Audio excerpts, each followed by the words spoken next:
বইমেলা কিন্তু সামনে, তার মানে আমাদের চটজলদি একটা তালিকা বানিয়ে ফেলতে হবে।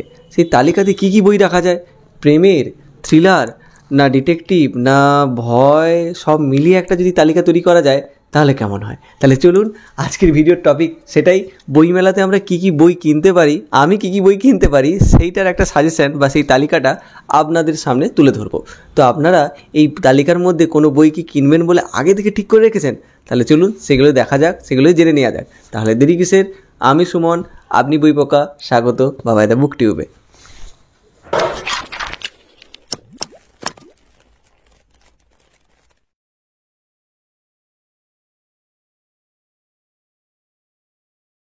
আজকে একেবারে বাজে কথায় না গিয়ে সরাসরি ডুব দিই আমার তালিকা সবার প্রথমে যে বইটি রেখেছি সেই বইটি কেনার জন্য আগ্রহ বা আকর্ষণ টেনেছে ওই বইটির প্রচ্ছদটা আমার খুবই ভালো লেগেছে। বইটির নাম হচ্ছে মিথিল ভট্টাচার্যের লেখা আহ্বান। আপনারা অনেকেই জানেন মিথিল ভট্টাচার্যের বিগত কয়েকদিনেই বা কয়েক মাসেই আমি দুটো বই পড়েছি এবং ওনার লেখনী নিয়ে আমি বারবারই নাম করেছি।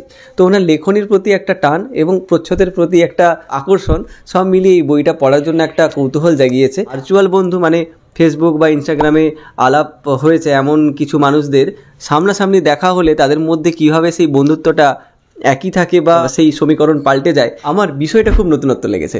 দেখা যাক, এই হলো তালিকার প্রথম বই। দ্বিতীয় যে বইটির কথা আমি বলবো সেই বইটির আসলে দুটো পার্ট। বইটি প্রকাশিত হয়েছে বুক ফার্ম এই প্রকাশনী থেকে। প্রতিটি বইয়েরই আমি প্রচ্ছদ বা কভারটা আমি স্ক্রিনের উপর তুলে ধরছি যাতে আপনাদের বুঝতে সুবিধা হয়। কিছু কিছু বইয়ের আমি সূচিপত্র সার্চ করে পেয়েছি, মানে ফেসবুকে বা বিভিন্ন সোশ্যাল প্ল্যাটফর্মে, সেই সূচিপত্রগুলো সামনে তুলে ধরছি। তো এই বই দুটো বা এই সিরিজটা আমার কেন নজর কেড়েছে, তার প্রধান কারণ হচ্ছে, আবারও বলি, প্রচ্ছদ। আমার প্রচ্ছদ সবার প্রথমে আকর্ষণ টানে। দ্বিতীয় যে বিষয়টা আমাকে টানে সেটা হচ্ছে কোন বিষয়ের উপর সেই বইটা লেখা। বইটা যদি কোনো নতুন বিষয়ের উপর লেখা বা আমার পছন্দের বিষয়ের উপর লেখা হয়, তাহলে সেই বইটা কে লিখেছেন, বা কোনো নামি দামি লিখেছেন বা কোনো নতুন লেখক লিখেছেন, সেটা তৃতীয় পয়েন্টে রাখবো। প্রথমে গুরুত্ব পায় না যে কোনো নামি দামি লেখক লিখেছেন নাকি নতুন লেখক লিখেছেন। আমার কাছে বিষয় এবং প্রচ্ছদটা খুব ম্যাটার করে প্রথমবার বইটাকে দেখার ক্ষেত্রে বা তার প্রতি আকর্ষণ জাগতে।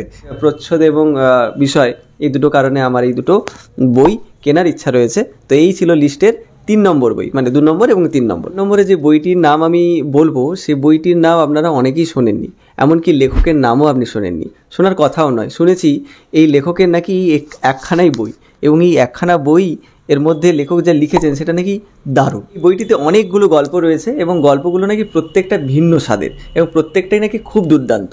বইটির নাম হচ্ছে সুমন দত্ত, ব্র্যাকেটে গোগল লেখা আছে। বইটির প্রচ্ছদটি আমি স্ক্রিনের উপর তুলে ধরছি। সুমন দত্তের লেখা পরাবাস্তব। বইটি কেনার ইচ্ছা রয়েছে এবং পড়ার ইচ্ছা ভীষণভাবে রয়েছে। তো এই ছিল আমার লিস্টের বা তালিকার 4 নম্বর বই। তাহলে চলুন একটু প্রেমের উপন্যাসে ডুব দিই।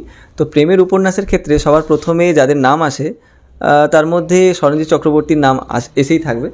আর দ্বিতীয়ত যে নামটা আসে সেটা হচ্ছে অর্পিতা সরকারের লেখা আমি ছোট গল্প পড়েছি, আমার ভালো লেগেছে। উপন্যাসের দিকটা থেকেও বা উপন্যাসগুলোর থেকেও আমার ছোট গল্পগুলো বেশি ভালো লেগেছে। তো রিসেন্টলি আমার চোখের সামনে এসেছে একটি উপন্যাস ওনার লেখা। বইটির নাম হচ্ছে তোমায় ঘিরে রাত দিন। বইটির প্রচ্ছদ দেখে আমার মনে হচ্ছে এটা কোনো প্রেমের উপন্যাস হতে পারে, বিষয়টি সম্পর্কে জানি না। এই বইটির প্রচ্ছদটি আমার খুবই ভালো লেগেছে এবং বইটি পড়ার আমার একটা ইচ্ছা জেগেছে মনে। তো এটা আমি তাই তালিকাতে অ্যাড করে নিয়েছি। যে বইটির নাম বলবো সেটা আমি মনে হয় সবার প্রথমেই দেখা মাত্রই তালিকার প্রথমেই লিখে নিয়েছিলাম, কারণ বেরিয়েছে একটু শেষের দিকে।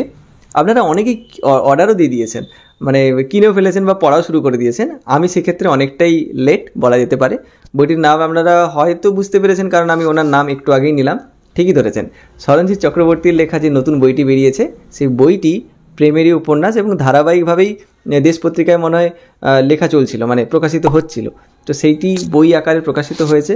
বইটি কেনার খুবই ইচ্ছে রয়েছে। বইটির দাম 600 টাকা মতো। আচ্ছা, প্রতিটা বইয়ের আমি দাম বলতে ভুলে গিয়েছি, তাই ভিডিওতে যখন বইগুলোর ছবি বা প্রচ্ছদটা তুলে ধরবো তখন নিচে দামটা আমি লিখে দেবো।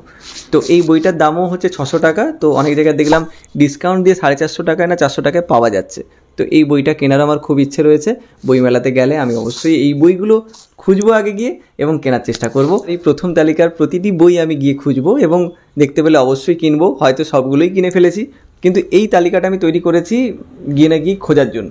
কারণ বই মেলাতে গেলে আমরা অনেক বই দেখতে পাই, অনেক নতুন প্রকাশিত বই চোখের সামনে ভেসে বেড়ায়, তো আমরা কনফিউজ হয়ে যাই যে কোন বইটা কিনলে ভালো বা কোন বইটা আমি এখন পড়তে চাই। মানে ওখানে গিয়ে ডিসিশন নেওয়া খুবই কঠিন হয়ে যায়। তাই বাড়ি থেকে যাওয়ার আগে যদি একটা ছোট্ট তালিকা বানিয়ে নেওয়া যায় তাতে কিনতে সুবিধা হয়। তো এই ছিল আমার একটা ছোট্ট ভিডিও। পরবর্তীকালে এই ভিডিওর আরও পার্ট আসতে চলেছে।